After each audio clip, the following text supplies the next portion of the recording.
গল্প সঠিক পথের আলো। বিজ্ঞান ও হাদিসের মিলন।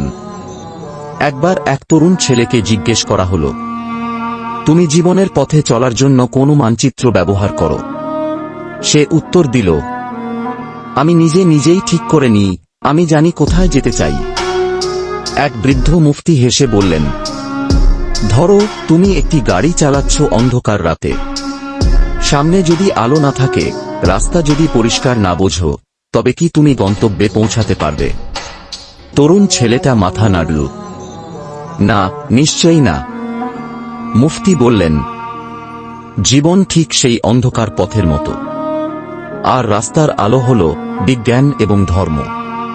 বিজ্ঞান তোমাকে বলে কোন রাস্তা শক্ত, কোনটা দুর্বল, আর হাদিস তোমাকে বলে কোনটা সঠিক আর কোনটা গুনাহর পথে নিয়ে যায়। বিজ্ঞান বলে, ভবিষ্যতের জন্য পরিকল্পনা করো, সময়কে মূল্য দাও, খাদ্য ও স্বাস্থ্যকে গুরুত্ব দাও। হাদিস বলে, তোমার জীবনের 5টি জিনিসকে 5টি জিনিস আসার আগে মূল্য দাও। বয়সের আগে বার্ধক্য, সুস্থতার আগে অসুস্থতা, ব্যস্ততার আগে অবসর, সম্পদের আগে দারিদ্র্য ও জীবনের আগে মৃত্যু। সহিহ হাদিস, হাকিম। ছেলেটি চুপচাপ বসে রইল। তার চোখে ছিল নতুন একটি দৃষ্টিভঙ্গির আলো।